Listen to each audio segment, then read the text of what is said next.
పరలోకమందున్న గొప్ప తండ్రి, రాజాతి రాజా, ప్రభులకు ప్రభువా, నిజమైన దేవా, మారని మార్పు చెందని మా యొక్క గొప్ప ప్రభా, ఈ యొక్క ప్రత్యేకమైన సమయంలో మీ యొక్క పాదాల చెంతకు రాగలుగుటకు మాకిచ్చిన యొక్క ధన్యకరమైన సమయమును బట్టి ప్రభా మిమ్మల్ని స్తుతించి ఘనపరిచి కొనియాడుతూ వస్తున్నాము తండ్రి. ఈ యొక్క ప్రాక్టికల్ సెషన్స్ ప్రభా ఎందుకు ఆరంభించినామో తండ్రి, మీరిచ్చిన భారమును బట్టి ప్రభా, మీరు సమకూర్చిన పరిస్థితులను బట్టి ప్రభా, మీరు నడిపిస్తూ వస్తున్న విధానమును బట్టి మీ యొక్క నమ్మకత్వంలో తండ్రి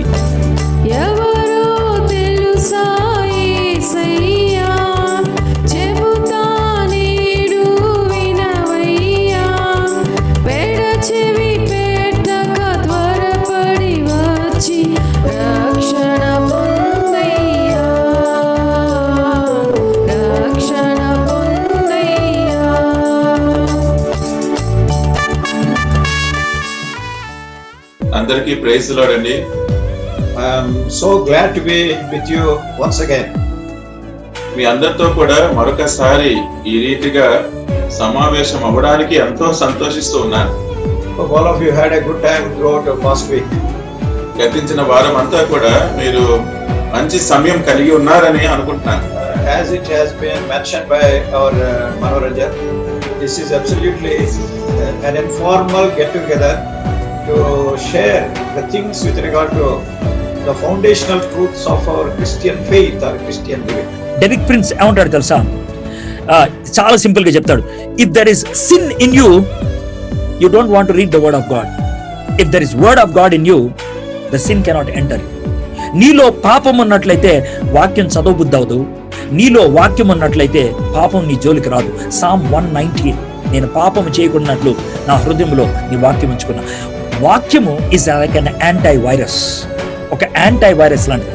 If God has allowed something, it is for our good. దేవుడు మన జీవితాల్లో ఏదైనా అనుమతిస్తే అది మనం మేలు కొరకే తప్ప కీడు కొరకు కాదు. It is not to destroy us, it is not to drown us, it is not to scorch us. అది నిన్ను ముంచి వేయడానికి, లేకపోతే నిన్ను కాల్చి వేయడానికి, దహించి వేయడానికి, నిన్ను నశింపజేయడానికి ఎంత మాత్రం కాదు. So we feel safe and secured and loved in Christ. మనము యేసుక్రీస్తు ప్రభువు వారి నందు క్షేమముగా ఉన్నాము, భద్రతలో ఉన్నాము. దేవుని చేత యేసుక్రీస్తు ప్రభువు వారిలో ప్రేమించబడుతున్నాం. So the fifth one is, ఐదవది, in Lord Jesus Christ we have unfailing confidence and assurance.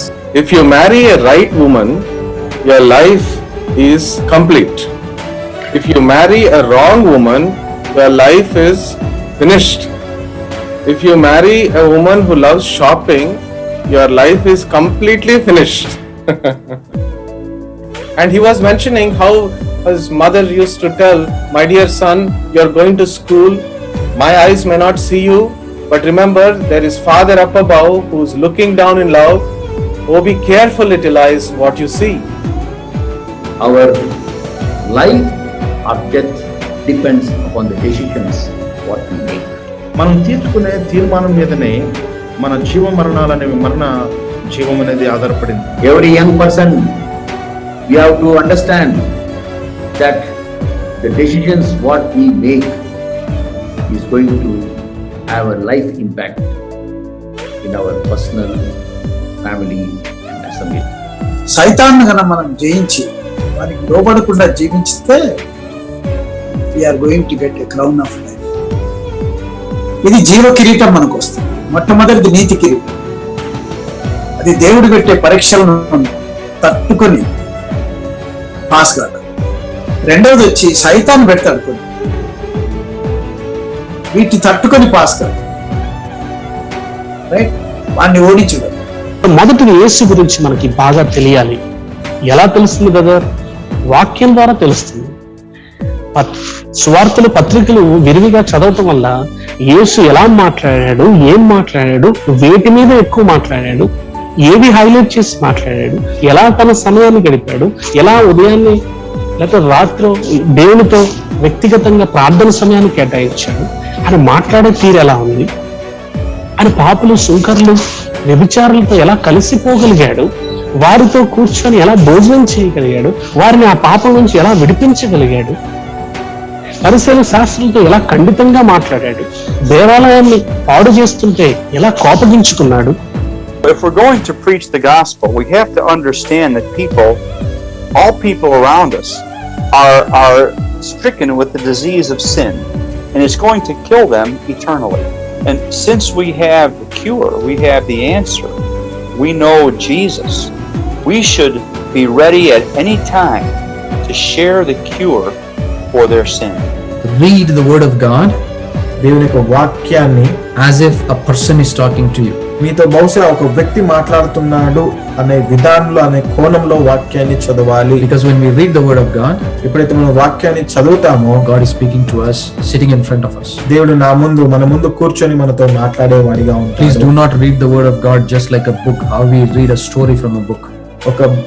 ఒక పుస్తకాన్ని, ఒక కథా పుస్తకాన్ని చదివినట్టు మాత్రం దయచేసి వాక్యాన్ని అలా చదవకండి. Life, word has life. ఈ యొక్క వాక్యానికి జీవం ఉంది. So remember one thing. ఒకటి గుర్తుపెట్టుకోండి, Do not worry about the surrounding. నీ యొక్క పరిస్థితులు చుట్టుపక్కల ఏమున్నాయి వాటి విషయమై భయపడదు. Don't look here and there. నీ యొక్క దృష్టి అటు ఇటు పెట్టద్దు. Looking unto Lord Jesus Christ. యేసుక్రీస్తు ప్రభువు వారి వైపు చూడాలి. He is the author and finisher of our faith. మన విశ్వాసమునకు కర్తయు దాన్ని కొనసాగించువారు ఆయనే. He is a great God. ఆయన గొప్ప దేవుడు. Remember one thing. ఒకటి గుర్తుపెట్టుకోండి, When I look into my life, నా వ్యక్తిగత జీవితాన్ని when I చూసినప్పుడు, started my married life, వివాహ జీవితం ప్రారంభమైనప్పుడు, there was nothing that we had. నాకు కలిగిందంటే ఏది లేదు. But even today, అది ఇప్పుడు కూడా I don't have anything with me. నా దగ్గర ఏమీ లేదు. Everything spent. అంతా ఖర్చుపెట్టేశాను. Everything used. అన్ని అయిపోయాయి. For my children. పిల్లల కొరకు, For their education. వాళ్ళ చదువుల For కొరకు, our life. జీవితం కొరకు Everything has been used. అన్ని What వినియోగించబడ్డాయి. am I trying to tell you? మీతో ఏం చెప్తున్నాను? God looked after me in a wonderful way throughout these years, and I'm sure He's going to look after me in the coming days also, because I am His child and I live by faith. దేవుడు ఇన్ని సంవత్సరాలు అద్భుతకరమైన రీతిగా నన్ను పోషించాడు, ఇప్పుడు పోషిస్తున్నాడు, భవిష్యత్తులో కూడా పోషిస్తాడు. ఎందుకనగా ఒకటే ఒక కారణము, నేను ఆయన యొక్క బిడ్డను. I started with nothing, I have nothing, but all these years God has been wonderful to me. నేను ఏమీ లేకుండా నా ప్రయాణం ఆరంభించాను, చివరికి కూడా ఏమీ లేకుండా ఉన్నప్పటికీ ఈ మధ్య ప్రయాణంలో మాత్రం దేవుడు సమస్తం నాకు ఇచ్చాడు. That's my God. అది నా దేవుడు. And receive this great God.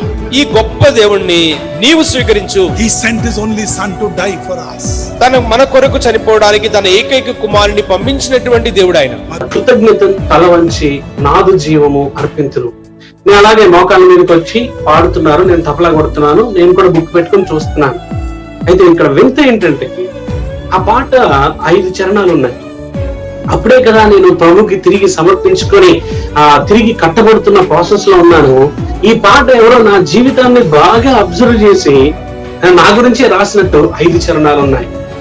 దూరం అయితే నీ ప్రేమ మరచి, రేపితి నీ గాయములు, దూరముగా ఇక వెళ్ళజాలను, కూర్చుండేదా నీ చింతని, చింతించితి గత పాపములకై ఎంతో నేను ఏడ్చుచుంటి, ఇక మీదట ఈ చిన్న జీవితాన్ని అర్పించడానికి నేను వెనుక తీయను, ఇదిగో ఇక లోకాశల వెనుక వెళ్ళను. ఒక్కొక్క చరణం పాడుతుంటే ఏడుపు వచ్చేస్తుంది, కన్నీళ్లు ఆగట్లేదు, తుడుచుకోలేను, తబలా కొడుతున్నాను. దెర్ ఆర్ రెండు సెగ్మెంట్స్ ఉన్నాయి. ఒకటి ఏంటంటే how I came to Christ, that's part 1, and after coming to Christ how the change has taking place. ఈ 2 part. How I came to Christ, నేను యేసు ప్రభు దగ్గరికి ఎట్లా వచ్చాను అని అన్నప్పుడు ప్రొడామినెంట్ రోల్ అంతా కూడా దేవుడే ప్లే చేశాడు. లైక్ నా ఫ్రెండ్ని నా దగ్గర పంపించడం, తర్వాత వాడు నాకు చెప్పడం, అది నా లైఫ్లో కన్విక్షన్ లాగా కలగటం. సో ఆ టైంలో నేను ఒప్పుకొని ప్రార్థన చేయటం. My only role was to confess my sin and pray. So నా పార్ట్ ఏంటంటే by faith I confessed my sin to Jesus Christ and he changed my life. నేను ప్రతిరోజు రాత్రి పడుకునే ముందు చేసే ప్రార్థన ఏంటంటే, ప్రభా యావత్ ప్రపంచంలో ఇంకా నా హృదయపూర్వకంగా క్షమించినటువంటి వాళ్ళు ఎవరైనా ఉన్నారా? ఎవరి మీద నాకు ఏం ఉండకూడదు. ఒక వ్యక్తిని చూసినప్పుడు కొత్తగా నేను ఇప్పుడే చూస్తున్నాను ఈ వ్యక్తి అన్నట్టు ఉండాలి. అందుకని మనసులో ఏదో పెట్టుకునే ఆ వ్యక్తి గురించి ప్రిజుడిస్ ఉన్నప్పుడు మనుషులతో మనం హ్యాపీగా ఉండలేము. దానికి ఎవరి మీద ప్రిజుడిస్ లేకుండా తేటైన మనసు కలిగి ఉంది. ఒకవేళ వాళ్ళు ఏదైనా చేసినా కానీ క్షమించేయాలి. ఒకవేళ వాళ్ళు తెలిసి చేస్తున్నారో తెలియ చేస్తున్నారో అది మనకు తెలియదు. మనమైతే మనస్ఫూర్తిగా క్షమించి క్షమాపణ మన మనసు ఫ్రీగా ఉంటుంది. ఎప్పుడు అందరితో కూడా ఫ్రీగా ఉండగలం, అందరితో కూడా సంతోషంగా ఉండగలం. We can make others also happy. It's only when we smile at them, they will also smile at us. That is a blessed life. అమ్మాయిని ఇవ్వటమే గొప్ప సంగతి. అదే ప్రభువు మెచ్చేది. కాబట్టి మీరేం మాట్లాడకూడదు. ఒకవేళ మనం కొంత డబ్బు అడుగుతాము, అది కొన్ని నెలలు నేను పనిచేస్తే జీతం ప్రభువే నాకు ఇస్తాడు. కాబట్టి దయచేసి ఈ విషయంలో మీరు అర్థం చేసుకొని ఆ మాట ప్రస్తావన చేయొద్దని నేను అందరికీ వినయంగా చెప్పినప్పుడు అందరూ ఒప్పించబడ్డారు, అంగీకరించారు. కట్నం అనే మాట లేదు. ఈ సందర్భంగా మరి వింటున్న వాళ్ళకి ఈ మాట చెప్పక తప్పదు. పిల్లరా, కట్నం అనేటువంటి ఈ గోల కేవలం భారతదేశంలోనే విపరీతంగా ఉంది. అందుకే మన దేశంలో అబ్బాయిలు ఎంతమంది ఉన్నారో అబ్బాయిలకు సరిపడా అమ్మాయిలు లేరు. కారణం ఏంటంటే అమ్మాయి పుడుతుందంటే చాలా తల్లిదండ్రులు భయపడుతున్నారు. కడుపులోనూ కన్న తర్వాత చంపేస్తున్నారు దూరంగా.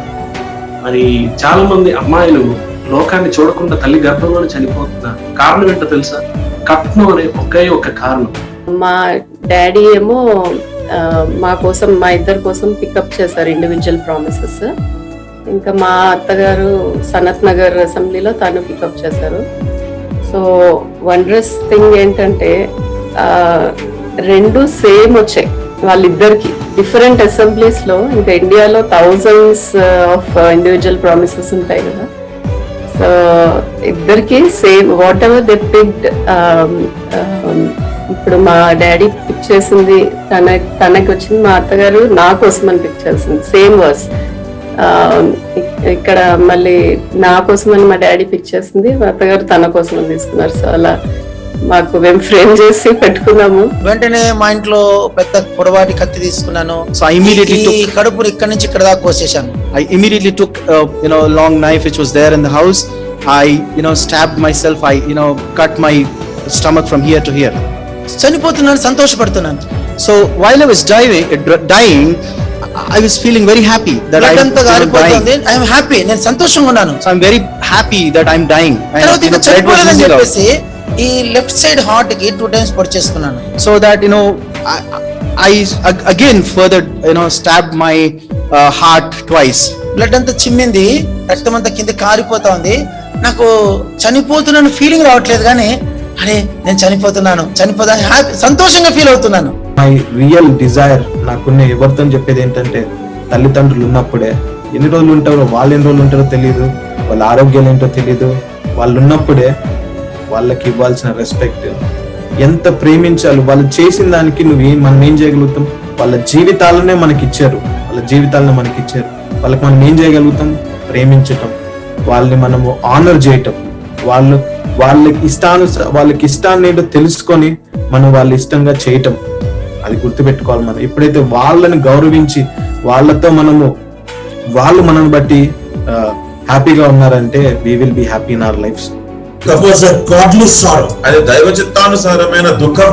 And after I repented, నేను అలాగా ప్రాయశ్చిత్తపడిన తర్వాత, Lord Jesus Christ has forgiven my sins. యేసుక్రీస్తు ప్రభువారు నా పాపములను క్షమించినాడు. And he has cleansed me in his precious blood. తన ప్రశస్తమైన రక్తములో నన్ను శుద్ధి చేసినాడు. A divine peace came into my life. దైవికమైన శాంతి నా జీవితంలోనికి వచ్చింది. I can't explain that peace. ఆ శాంతి నేను మీకు వివరించలేను. It has come from him. ఆయన యొద్ద నుండి అది నాకు వచ్చింది. It is a heavenly peace. అది పరసంబంధమైన శాంతి. వివాహం వచ్చిన తర్వాత నేను యేసు ప్రభువు గురించి తెలుసుకోవాలన్న ఆలోచన నాకు వచ్చింది మొదటిసారి. So after I got married, after seeing all these things, the first time I got this thought to know more about Lord Jesus Christ. ఆ తర్వాత ఆయన దగ్గరికే వెళ్ళా నేను. So I went directly to him. అయ్యా నాకు యేసు ప్రభువు గురించి తెలుసుకోవాలి. So I asked him, like, I would like to know about Lord Jesus Christ. యేసు ప్రభువు గురించి తెలుసుకోవాలని ఉంది. I have this desire to know about Lord Jesus Christ. యేసు ప్రభువు గురించి చెప్తారా? Would you like to tell me about Lord Jesus Christ? మీరు ఏ చర్చికి వెళ్తారు? ఇక్కడ హెబ్రోను సంబంధించిన చర్చ్ ఉందట కదా. For every Christian, knowing the word and apply the word to our personal life, even in prayer life, we will see the answers for our prayer. కాబట్టి ప్రియమైన వారులారా, విశ్వాసులంగా మనందరి జీవితాల్లో దేవుని యొక్క వాక్యాన్ని తెలుసుకోవటం, అది జీవితాలకు అన్వయింపు చేసుకోవటం, అలాగే మన ప్రార్థనల్లో కూడా వాక్యాన్ని పలకటం, వాక్యాన్ని అన్వయించుకోవటం, జవాబులు దేవుని దగ్గర నుంచి జవాబులు పొందేటట్టు చేస్తుంది. I made him to sit and I told Rajshekar that Raj, I'm going in the depression, I'm going to die. Then he said that he said only one sentence that my life, you take my life. My life is such a challenge. One step to keep also is a challenge. With all the challenges I have overcome and I came up in my life, everybody got some or the other problem. So you should not worry about it. You should keep going on. చావంటే ఎందుకంత భయము? ఎక్కడికి వెళ్తున్నావో తెలియకే కదా భయము. ప్రభు దగ్గర పోతున్నావు అన్నప్పుడు అపోస్తలుడైన పౌలు చెప్తా ఉంటున్నాడు, ఫర్ ఫిలిపియన్స్ 1:21 అంటాడు, for to live is Christ and to die is gain. I am torn apart between two things. నేను ఎన్ని మధ్యలో చినిగిపోతున్నా. ఒకటి వెళ్ళిపోవడం చేస్తా ఉంది. వెళ్ళిపోవడానికి ఎందుకంత భయం తెలుసా? నువ్వు నీ పని చేయలేదు, నువ్వు ప్రభు కోసం అనుకున్నట్టు బ్రతకలేదు, అందుకనే వెళ్ళాలంటే భయం. ప్రభు కోసం నిజంగా బ్రతికినాడు, వెళ్ళాలంటే భయం ఉండదు. వి హ్యావ్ టు థింక్ మన అజాగ్రత్త వల్లే అది వచ్చింది, లేదంటే ఏదో ఒక రీజన్ వల్ల. కానీ వచ్చిన తర్వాత ఎందుకు అని ఆలోచించి ఆరోగ్యం ఇంకా పాడు చేసుకునే దానికంటే నెక్స్ట్ ఏంటి, ధైర్యం అనేది చాలా ఇంపార్టెంట్. దాని తర్వాత రెండోది ఏంటంటే నేను బీ థ్యాంక్ఫుల్. 1 వీక్ నుంచి చేస్తున్నాను ప్రభా, ఇప్పుడు మేము అందరం సజీవులుగా ఉదయాన్నే లెగ్సామంటే అది కేవలం మీరు పెట్టిన భిక్ష అంతే. అదే మేమేదో మెడిసిన్స్ వేసుకున్నాం, మేము స్ట్రాంగ్ ఫుడ్ తిన్నాం, అవన్నీ తర్వాత. కానీ అన్నిటికంటే ముఖ్యం it is abundantly God's grace. Year పోయినాక ఫస్ట్ సాచురేషన్ నెంబర్ వాస్ 67. 80 కంటే తగ్గింది అంటే saturation end organs like brain కి, హార్ట్ కి, కిడ్నీస్ కి, లివర్ కి ఆక్సిజన్ అందదు. They will be dead. Basically under 80 survival is చాలా కష్టం. మనిషి సర్వైవ్ అవటం చాలా కష్టం. ఇయర్ అయిపోగానే వాళ్ళ డాక్టర్ చెప్పారు, John you're going to put you on ventilator next 1 or 2 minutes. నేను నీకు ఆరోగ్యము కలుగజేస్తుదను, నీ గాయములను మాన్పెదను. నా దృష్టి అంతా కూడా జస్ట్ ఈ వచనంలోని ఈ స్మాల్ ఫ్రాగ్మెంట్ మీద పడుతూ ఉంది. నేను నీకు ఆరోగ్యం కలగజేస్తున్నాను. సో ఐ బిలీవ్ దేవుడు మాట్లాడుతున్నాడు, వాక్యం ద్వారా మాట్లాడి దర్శించాడంటే వీ హ్యావ్ టు బిలీవ్. అంతే, అర్థమైనా కాకపోయినా కానీ అది నమ్మి తీరాల్సిందే. సో అట్లా నేను ఈ వాక్యం ద్వారా ప్రోత్సహించబడ్డా. చాలా విషయాలు మాకు ఫేస్ చేస్తా ఉన్నాము మా జీవితంలో. బట్ నేను అవన్నీ ట్రబుల్స్ అనుకోను, ట్రబుల్స్ అనుకోను. మనం దేవుళ్ళు ఎదుగుతున్నాము అంటే మనకి టెస్ట్ వస్తూ ఉంటాయి, పరీక్ష పెడతా ఉంటాడు దేవుడు. మన విశ్వాసం ఎంత గొప్పది, మనం దేవుళ్ళు ఎంత బాగా నిలబడగలము ఎట్లాంటి వచ్చినా కూడా. సో అప్పటి నుంచి నాకు పరీక్షలు స్టార్ట్ అయినాయి. ఇప్పటికీ ఆ టెస్ట్లు కంటిన్యూ చేస్తూనే ఉన్నాను. I'm still in the college, I'm facing that test. మన యొక్క రోజు ఒక నిర్ణయంతో ఆరంభిస్తాం, మనము చివరకు ఒక నిర్ణయంతోనే మనము ముగిస్తూ ఉంటాము. So our life, our days are full of decisions. అయితే ఒక లూజర్కి, ఒక విన్నర్కి, లేదా ఒక విజయానికి, ఒక ఓటమికి ఏంటి డిఫరెన్స్, వాట్ డిఫైన్స్ అనేది మనం ఆలోచిస్తే it's all about how one make their decisions. వాళ్ళు తీసుకునే నిర్ణయాలను బట్టే వారి యొక్క విజయమా అది లేకపోతే ఓటమా అనేది నిర్ణయించబడుతుంది. The same thing happens in our lives as well. If we don't depend on God's leading and on God's working, then we soon find ourselves being wrecked, being disappointed, discouraged, trouble sleeping, and not just we, the same problems, the same trouble, we bring it to our family members and to the people around us, and everyone would be in a troubled state. So today we need to examine ourselves. Is my life ruled by the peace of Christ, or am I being filled with anxiety, depression, fears, uncertainties, trouble sleeping, pressure, going through pressure and stress in life? During our Christian life, we are also pulled in various directions, and we fall to various types of temptations, and each temptation could be different for different people. And it's so powerful that many times we get defeated. అయితే నిజమైతే అనేక సార్లు మనం ఓడిపోయే వారిగానే ఉంటాము. Right. And we feel so defeated and so distressed in spite of the fact that we have come to know the Lord. And what is the loss that we are going through? We could not enjoy the peace. We could not enjoy this moment because we are just desperately seeking for something else out of our discontentment. అయితే మన యొక్క సంతృష్టి లేని జీవితాల కారణం చేత ప్రస్తుతం ఉన్న ఈ యొక్క ఆశీర్వాదాలను అనుభవించలేక లేని దాని గురించి వాటి వెనక పరిగెత్తే వారిగా సమాధానము లేని ప్రజలుగా మనం ఉంటాము. Remember, when we have promise, we don't need to pray. Only thing that we should do is to praise and go ahead and proceed to face the problem. And God will fight that battle for us. అది ఆరోగ్య సమస్యలు కానివ్వండి, ఆత్మీయమైన పరిస్థితులు కానివ్వండి, ఉద్యోగాల్లో పరిస్థితులను కానివ్వండి, లేకపోతే కుటుంబ సమస్యలను కానివ్వండి, ఏదేమైనా మనకు మార్గం ఒకటే, కేవలము ప్రార్థన, దేవుని యొక్క వాగ్దానములు మాత్రమే. One thing that we have to do always, కానీ ప్రతి పరిస్థితుల్లో మనం చేయాల్సిన ఒక ప్రాముఖ్యమైన విషయం ఏమిటి అంటే we have to pray, ప్రార్థన చేయాలి, we have to rejoice, అన్ని విషయాల్లో ఉత్సాహము సంతోషం కలిగి ఉండాలి, we have to give thanks. అన్ని విషయంలో కృతజ్ఞతలు చెల్లిస్తూ ఉండాలి. What are the things that make me pride? How to know I am pride? What are the consequences of pride and how to come or how to overcome pride in my life? So మొదటి అంశం మనం చూస్తే what is that thing that makes me pride? ఏ విషయాన్ని బట్టి మనము గర్వించే వారిగా ఉంటాము? చాలా సింపుల్ గా కొన్ని లిస్ట్ చేసుకుంటే మనకుండే ప్రాపర్టీని బట్టో, లేకపోతే పాపులారిటీని బట్టో, మనకుండే పవర్ ని బట్టో, లేకపోతే మనమున్న పొజిషన్ ని బట్టో. It says the devil doesn't care if you go to church or read the Bible as long as you don't apply it in your life. How true it is కదా. తెలుగులో చెప్పాలి అంటే దుష్టుడైన సాతాను మనము ఎంత మందిరానికి వెళ్ళినా, ఎంత బైబిల్ చదువుతున్నా, ఆ వాక్యాన్ని మన జీవితంలో దాన్ని అన్వయించుకోనంత వరకు అసలు these practical sessions aim at challenging the listeners to apply Bible and live practical Christian life.